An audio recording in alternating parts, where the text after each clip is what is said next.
राज काजल को रोते हुए देखकर कहता है, तुम रो क्यों रही हो? इस पर काजल कहती है कि तुम बहुत बुरे हो, मुझसे कल बिना बताए चले गए थे और तो और सुबह से रात हो गई, तुमने एक बार भी ना बात की, ना ही तुम यहाँ आए, तो इस पर रोने वाली बात क्या है? और मुझे कोई काम आ गया था इसीलिए जल्दबाजी में चला गया, इस कारण तुम्हें बताना भूल गया। और रही बात आज की, तो मैं थोड़ा डर रहा था कि कल जो भी हुआ इस कारण से तुमसे सामना नहीं करना चाहता था। तो इस पर काजल कहती है, तो अब क्यों आए हो? तब राज कहता है कि आंटी ने फ़ोन किया था कि तुम सुबह से ना किसी से मिली हो और ना ही कुछ खाया है, इसीलिए मैं आ गया, मुझे लगा तुम कल वाली बात से गुस्सा होगी। तब काजल कहती है, हाँ मैं कल वाली बात पर गुस्सा हूँ पर उसके लिए नहीं। तब राज कहता है, इसका मतलब तुम्हें अच्छा लगा था? इस पर काजल ब्लश करने लगी और उसका चेहरा लाल होने लगा। तो राज कहता है, तुम्हारे चेहरे को क्या हुआ, इतना लाल क्यों हो रहा है? इस पर काजल शर्माने लगी। फिर काजल कहती है, बात बदलो मत, मैं अभी भी गुस्सा हूँ। तब राज कहता है, क्यों? तो काजल कहती है, तुम जब भी आते हो बिना बताए चले जाते हो और जाने के बाद तुम फ़ोन भी नहीं करते हो। तो राज कहता है, ठीक है, तुम मेरी वजह से हॉट हुई, इसके लिए दिल से सॉरी, और मैं तुमसे वादा करता हूँ आगे से कहीं भी जाऊँगा तो तुम्हें बताकर जाऊँगा, ठीक है? ये सुनकर काजल खुश हो जाती है। बस राज कहता है, अब खाना है? तो काजल हाँ कहती है और राज उसे खिलाने लगता है। उसके बाद वो काजल को लेकर छत पर आ जाता है। कुछ देर वहाँ का आनंद लेने के बाद काजल राज से कहती है, तुमसे एक बात पूछूं? तो राज हाँ कहता है। तो काजल कहती है, क्या तुम मुझे पसंद करते हो? इस पर राज कहता है, अचानक ये सवाल क्यों? तो काजल कहती है, बस मन किया, तुम जवाब नहीं देना चाहते। इस पर राज कहता है, ऐसी बात नहीं है, मैं तुम्हें बहुत पसंद करता हूँ। पता है, जब मैंने तुम्हें पहली बार कॉलेज में देखा था उसी समय मुझे तुमसे प्यार हो गया, फिर तुम्हारे साथ इतना कुछ हो गया और मैं तुम्हारे करीब रहने लगा तो प्यार और गहरा हो गया। तो काजल कहती है, तुमने इस बारे में बताया क्यों नहीं, और अगर आज नहीं पूछती तो क्या तुम मुझे कभी बताते? इस पर राज कहता है, नहीं, मैं तुम्हें कभी नहीं बताता। पर क्यों? तो राज कहता है, क्योंकि तुम एक बड़े खानदान की बेटी हो और अमीर भी, और मैं एक गरीब परिवार से हूँ और मेरे पास उतने पैसे नहीं हैं कि मैं तुम्हें महलों वाली खुशी दे सकता हूँ। मैं तो खुद आज खाता हूँ तो पता नहीं होता कि कल पेट भर खाना मिलेगा या नहीं। इस पर काजल थोड़ा इमोशनल हो जाती है और राज को नीचे बैठने को कहती है। तो राज उसके व्हील चेयर के सामने घुटनों पर बैठ जाता है। तब राज कहता है, क्या तुम मुझे पसंद करती हो? तो काजल कहती है, शुरू में तो नहीं करती थी, मगर धीरे धीरे तुम्हारी मेरे लिए केयर करना, मेरे लिए तुम्हारी परवाह, तुम्हारी मेरी हेल्प करना, ये सब देखकर तुमसे प्यार हो गया। इस पर राज को तो यकीन नहीं होता, मगर वो काजल की पूरी बात सुनना चाहता था, इसीलिए उसने अपनी खुशी को बाहर आने नहीं दिया।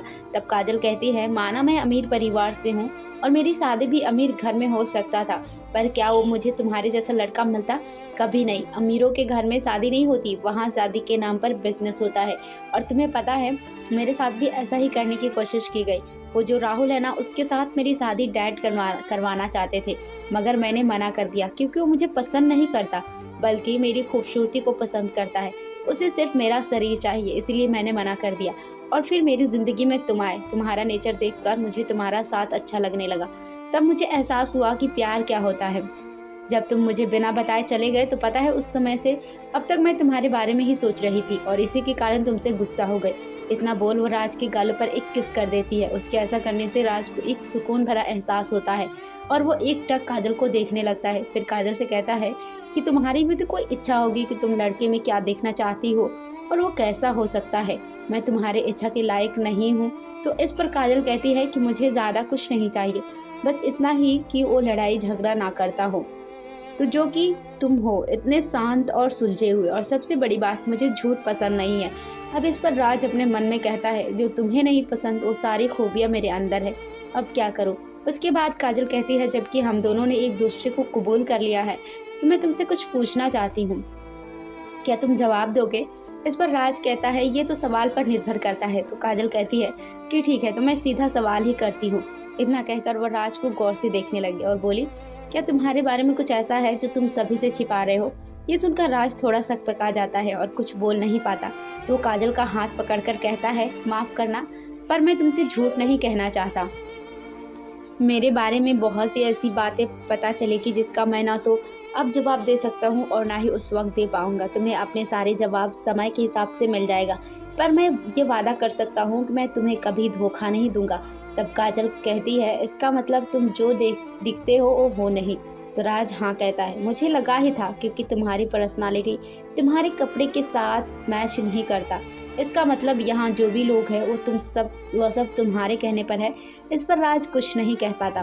तब काजल दूसरी सवाल करती है, तुम अच्छे हो या बुरे? इस पर भी राज कुछ नहीं कहता और कुछ देर चुप रहने के बाद कहता है, देखो मेरे बारे में बहुत सी बातें हैं जो तुम्हें जानने का पूरा हक है और मैं बताना भी चाहता हूँ पर नहीं कर सकता। ये मेरी मजबूरी है और रही अच्छा हूँ या बुरा, ये वक्त तुम्हें खुद ब खुद बता देगा। और प्लीज़ कोई सवाल मत करना, तुम्हें कोई जवाब नहीं दे पाऊंगा। फिर वो काजल के हाथ को अपने हाथ के ऊपर रख कर कहता है, तुम मुझसे वादा करो आने वाले समय में जो भी होगा तुम मुझे छोड़कर नहीं जाओगे। इस पर काजल कहती है, जैसा कि तुमने कहा समय आने पर सभी सवालों के जवाब मिलेंगे, तो हम अपना साथ समय पर छोड़ देते हैं और देखते हैं हमारा प्यार जीतेगा या हारेगा।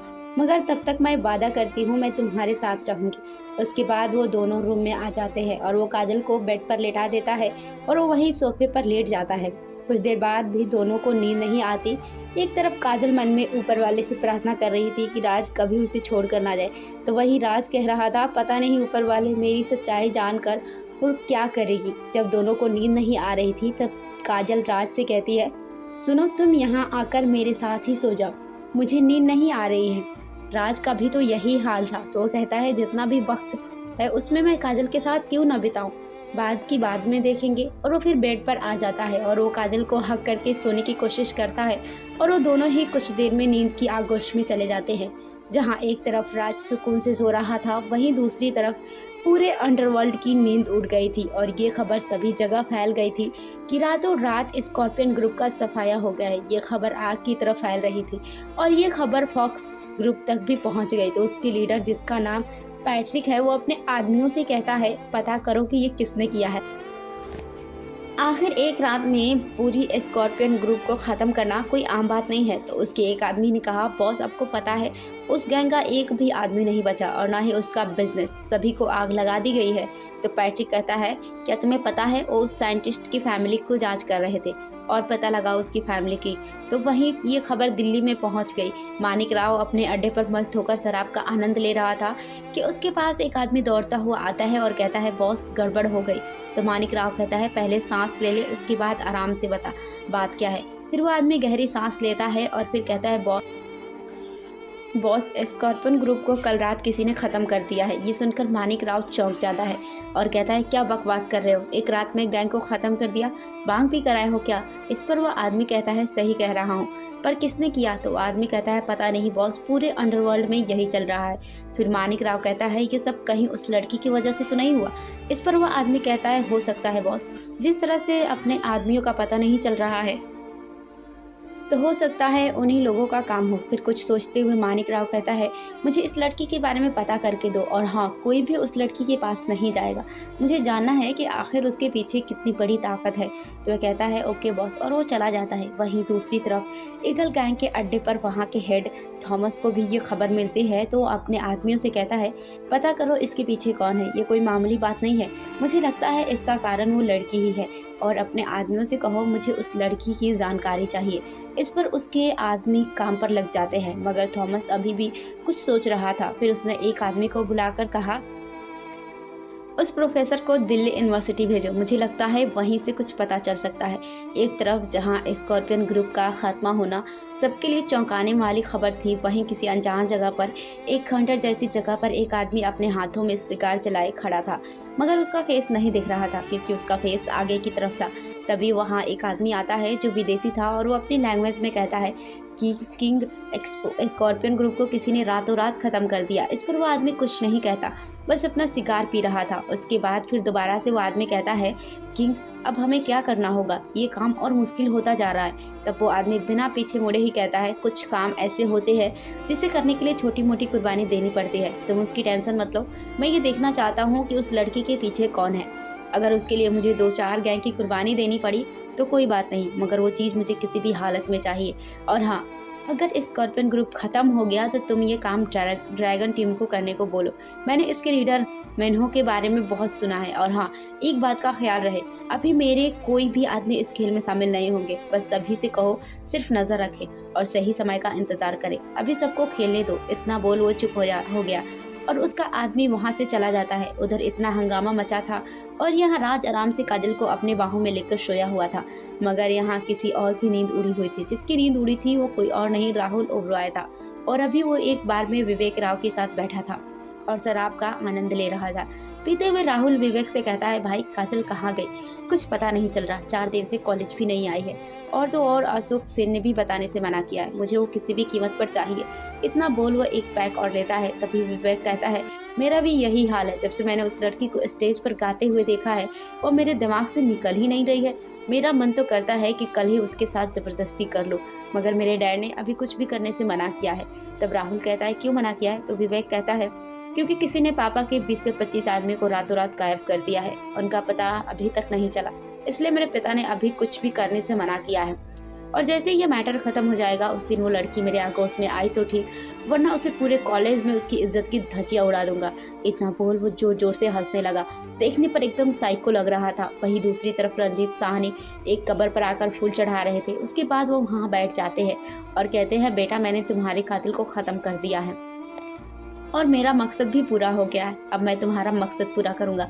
तुम हमेशा से कहते थे कि मैं राजवीर की मदद करूं, तो मैं तुमसे वादा करता हूं कि मैं आखिरी सांस तक उसकी मदद करूंगा और तुम्हारी कुर्बानी को बेकार जाने नहीं दूंगा।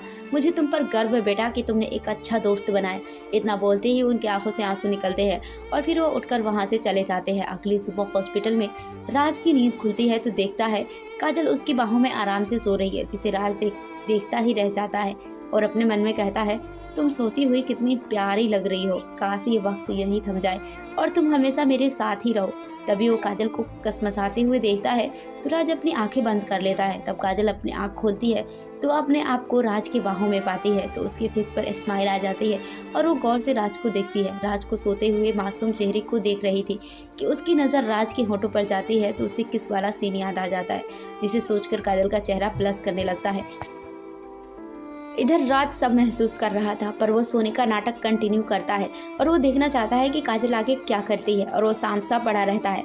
कुछ देर देखने के बाद काजल राज के होठों को अपने होठों से छू लेती है, जिससे राज थोड़ा हिल जाता है, जिसे देखकर काजल तुरंत पीछे होकर अपनी आंखें बंद कर लेती है। तो राज थोड़ा मुस्कुरा देता है और वो उठ जाता है और वो उठकर बेड के नीचे आ जाता है। तब काजल भी उठने की एक्टिंग करती है। तब राज कहता है, मैं फ्रेश होकर आता हूँ। इतना बोल वो बाथरूम में चला जाता है तो काजल कहती है, बच गई, और अपने आप के माथे पर मारते हुए कहती है, तुम पागल हो गई हो। काजल नींद में होने का फ़ायदा उठा रही थी। इतना बोल वो मुस्कुराने लगती है। कुछ देर बाद राज कहता है, मैं घर जा रहा हूँ काजल, कॉलेज जाना है। तो काजल कहती है, ठीक है, तुम कितने बजे आ जाओगे? तो राज कहता है, मैं शाम को आऊँगा। इतना बोल वो काजल को बाय कहकर चला जाता है। अब तक सुबह के 7 बज चुके थे तो राज इसी समय घर पहुंचता है तो मालती जी को किचन में देखता है तो वो उनके पाँव छूकर आशीर्वाद लेता है। तो मालती जी कहती है, बेटा अब वो कैसी है?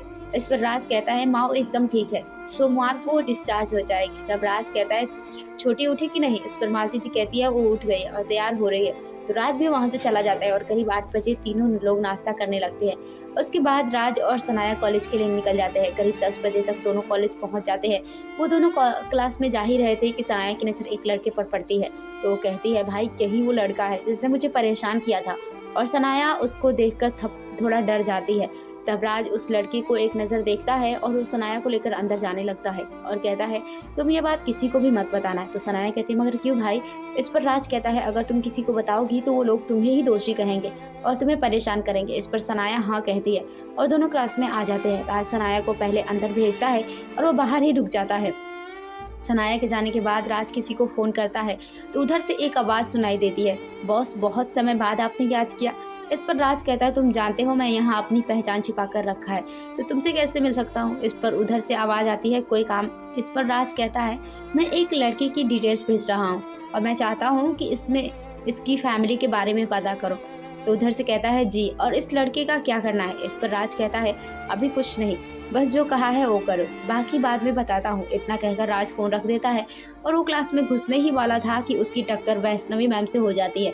लेकिन इस बार सिचुएशन थोड़ा अलग होता है। पिछली बार से इस बार वो नीचे और वैष्णवी मैम उसके ऊपर थी। राज मैम को बचाने के चक्कर में राज का हाथ वैष्णवी मैम के सीने पर था। ये देखकर क्लास के सभी स्टूडेंट हंसने लगे। तो सनाया अपने मन में कहती है, भाई आज तो गए, इनको टकराने के लिए मैम ही मिलती है। इतना सोच वह अपने सिर पर हाथ रख लेती है। सभी के हंसने की आवाज़ सुनकर वैष्णवी मैम अपना पोजीशन देखती है तो थोड़ा अनकंफर्टेबल हो जाती है और गुस्से में वो खड़ी हो जाती है। तो राज भी खड़ा होता है और वो कुछ कहता उससे पहले ही उसके गाल पर एक थप्पड़ जड़ देती है और उसे घूरते हुए कहती है, तुम्हारी आंखें हैं या बटन, फिर तुम्हारा चश्मा खराब हो गया है जो बार बार मुझसे टकराते हो, या फिर तुम जानबूझकर करते हो सबके सामने तो सीधे बनते हो मगर हो एक नंबर की ठरकी। तब राज फिर से कुछ कहने ही वाला था कि वैष्णवी मैम कहती है, क्लास के बाद मेरे साथ प्रिंसिपल ऑफिस चलोगे। इतना बोल वो क्लास के अंदर आ जाती है और राज भी अपनी सीट पर बैठ जाता है जहां आदित्य पहले से ही बैठा था। तभी वो राज से कहता है, बेटा तुमने तरक्की कर ली, सीधे मैम पर ही गिर पड़े, अब तैयार हो जा, पता नहीं प्रिंसिपल ऑफिस में क्या बवाल मचेगी। इस पर प्रिंसिपल के यहाँ जाने के बारे में सोचकर मन ही मन मुस्कुरा देता है और अपने मन में कहता है, आज इनको थोड़ा डेमो दिखाना पड़ेगा। तो आदित्य कहता है, कहाँ खो गया भाई। तो राज आदित्य की बात सुनकर ख्यालों से बाहर आता है और कहता है, कुछ नहीं। फिर वैष्णवी मैम 1 घंटे तक पढ़ाती है और वो चली जाती है। उनके जाने के बाद सभी स्टूडेंट आपस में बात करते हैं और कहते हैं, ये यहाँ से तो निकाल दिया जाएगा या फिर उसे कड़ी सजा मिलेगी। सब यही बातें कर रहे थे। उसके बाद दूसरे लेक्चरर आते हैं तो कहते हैं, आज हमारे नए प्रोफेसर आलोकनाथ, आज के बाद से आप लोगों की मेरी जगह क्लास लेंगे। इतना बोल वो पढ़ाने लगे और कुछ समय बाद लंच टाइम हो गया। तो राज, आदित्य और सनाया तीनों कैंटीन की ओर जाने लगे, मगर गेट पर ही वैष्णवी मैम उसका इंतजार कर रही थी। तो राज उन दोनों को जाने को कहकर वो मैम के साथ प्रिंसिपल के पास आ गई। जब प्रशांत माथुर ने राज को देखा तो वो चौंक गए और वो झुकने ही वाले थे कि राज उन्हें नामे इशारा करता है तो वो रुक जाते हैं। तब वैष्णवी मैम कहती है, यही वो स्टूडेंट है जो जानबूझकर मुझसे टकराता है। इस पर माथुर जी कहते हैं, अरे ये तो अच्छी बात है जो आपसे टकराया, नहीं तो ये किसी और चीज़ से टकराते तो कितना चोट लगता। इस पर वैष्णवी मैम कहती है, मिस्टर माथुर ये आप क्या कह रहे हैं। इस पर माथुर जी कहते हैं, माफ़ कीजिएगा मिस वैष्णवी, मेरा ध्यान कहीं और था। फिर वो राज को देखकर कहते हैं, अच्छा हुआ जो तुम मिस वैष्णवी से टकराए। इस पर मैम कहती है, ये आप क्या कह रहे हो। तो माथुर जी अपना गला साफ करते हुए कहते हैं, ये सब यहाँ नहीं चलेगा, अगर तुम्हें टकराना ही है तो कॉलेज के बाहर टकराया करो, यहाँ नहीं। ये सुनकर तो वैष्णवी मैम का पारा हाई हो गया और वो जोर से टेबल पर हाथ मारते हुए कहती है, लगता है आपकी उम्र के साथ दिमाग भी खराब हो गया, मैं क्या कह रही हूँ और आप क्या बोल रहे हैं। इस पर बेचारे माथुर जी क्या ही कर सकते थे, वो राज को कुछ कह नहीं सकते थे, इसलिए उनके मुंह से ना चाहते हुए भी वो सब निकल रहा था। तब वो राज की तरफ देखते हैं और अपनी चेयर से उठ जाते हैं। उसके बाद राज जाकर प्रिंसिपल की चेयर पर बैठ जाता है। ये देखकर तो वैष्णवी मैम को होश ही उड़ जाते हैं। तो हमारे लिसनर, आपको क्या लगता है कि अब इस कहानी में क्या होगा। राज की चेयर पर बैठते ही वैष्णवी मैम एकदम शॉक होकर कभी राज को देखती है तो कभी माथुर को, और वो गुस्सा होते हुए कहती है, देखा मिस्टर माथुर ये कितना बदतमीज है, सबके सामने ये इतना मासूम बनता है और यहाँ देखो ये आपकी इंसल्ट कर रहा है। इतना बोल वो मिस्टर माथुर को देखते हैं जो राज के सामने सिर झुकाकर खड़े हैं। ये देखकर तो वैष्णवी मैम को चक्कर ही आने वाले थे। वो कहती है, तुम आखिर हो कौन, तुम मुझे पहले दिन से ही अजीब लगते थे। इस पर राज कहता है, मैं तो यहाँ आपको देखने आया था, आपसे प्यार जो हो गया है इसीलिए मैं यहाँ आया ताकि आपके करीब रह सकूं। वैसे भी आप दिखने में लगते ही कमाल की हो, बस एक कमी है आप में, बस एक बार साड़ी में आपको देख लूं तो जन्नत नसीब हो जाए।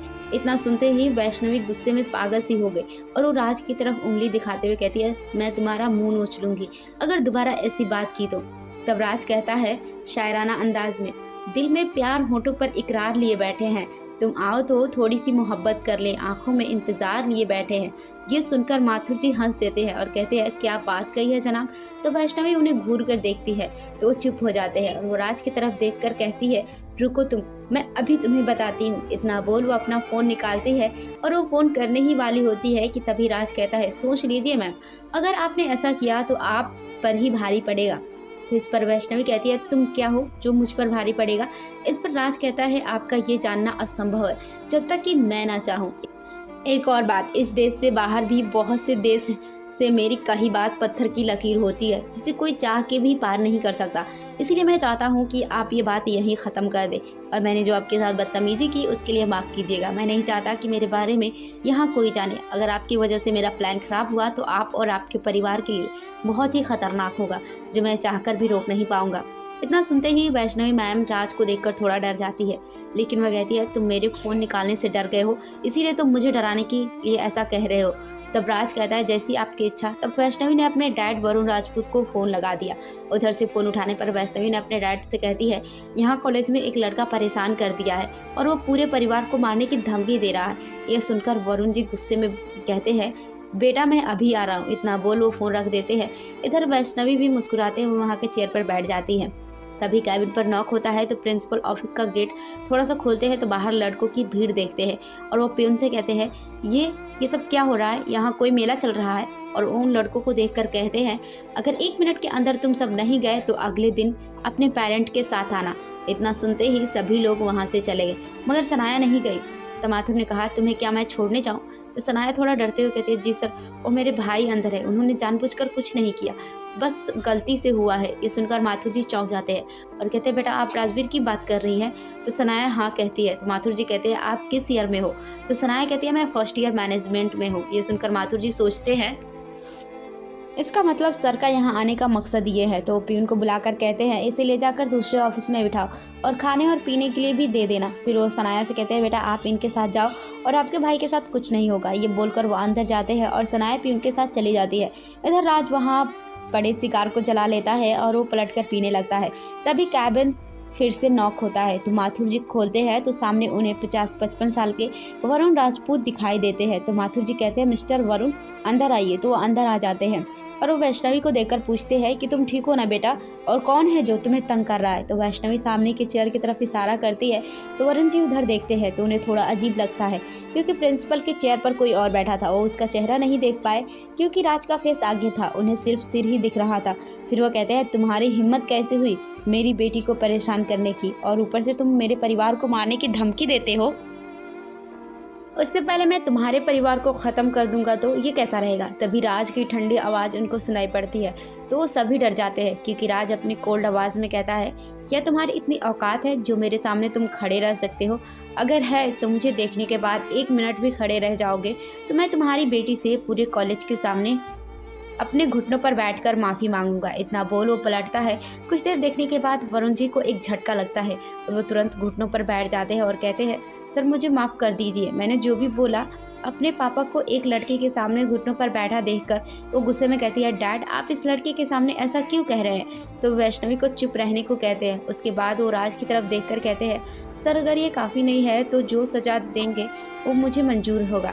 इस पर राज कहता है मिस्टर वरुण आप उठिए, बड़ों को ऐसा नहीं करना चाहिए। और रही बात सजा की, वो अगर मैं चाहता तो आप यहाँ नहीं होते क्योंकि आप पिछले 10 सालों से मेरे लिए वफादार है तो मैं उसकी इज्जत करता हूँ और आप पर भरोसा भी। इसीलिए मैंने राजपूत इंडस्ट्रीज को आपसे नहीं लिया बल्कि उन्हें आपके ख़ानदान के नाम पर बिजनेस करने दिया। वैसे भी ये कोई बड़ी बात नहीं है, मैं तो मैम को पहले ही कहा था कि आपको ना बुलाए, पर क्या कर सकते हैं जब तक इंसान अपनी नज़रों से नहीं देखता उसे भरोसा ही नहीं होता। तो आप इस मैटर को भूल जाइए। फिर वो वैष्णवी को देखकर कहता है मैम आपको मेरे बारे में जानना है तो सुनिए, मैं हूँ MS कॉरपोरेशन का चेयरमैन RVS उर्फ राजवीर सिंह। ये सुनकर तो वैष्णवी की आंखें बाहर आने को थी। उसके बाद राज कहता है यहाँ जो भी कुछ हुआ सब भूल जाइए और सोचिए कि यहाँ कुछ हुआ ही नहीं। इतना बोल वो जाने लगता है।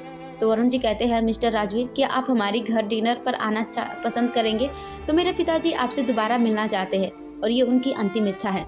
इस पर राज कहता है अंकल ने भी मुझसे कहा था यहाँ आने के बाद मिल लो, मगर मेरे ध्यान से निकल गया। और हाँ दादाजी से कहिएगा कि उनकी इच्छा ज़रूर पूरी होगी। और हाँ अंकल कल आ रहे हैं तो मैं उनसे पूछकर मैम को बता दूंगा। इस पर वरुण जी कहते हैं क्या रंजीत आ रहा है? इस पर वो हाँ कहता है और वो क्लास की ओर चल देता है। तब माथुर जी कहते हैं आपकी बहन यहाँ है। तो वो उसके पास जाकर कहता है सब ठीक है, अब घर चलते हैं, अब मेरा आज क्लास करने का मन नहीं है।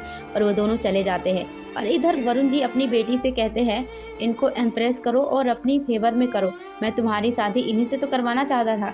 इधर वैष्णवी तो अपने शौक से बाहर ही नहीं आई और सिर्फ वो हाँ कह दी। तो वरुण जी स्माइल करते हुए चले गए। तो अब आगे क्या होगा? क्या वैष्णवी राज को इम्प्रेस कर पाएगी? आखिर राज ने अपनी सच्चाई क्यों बताई?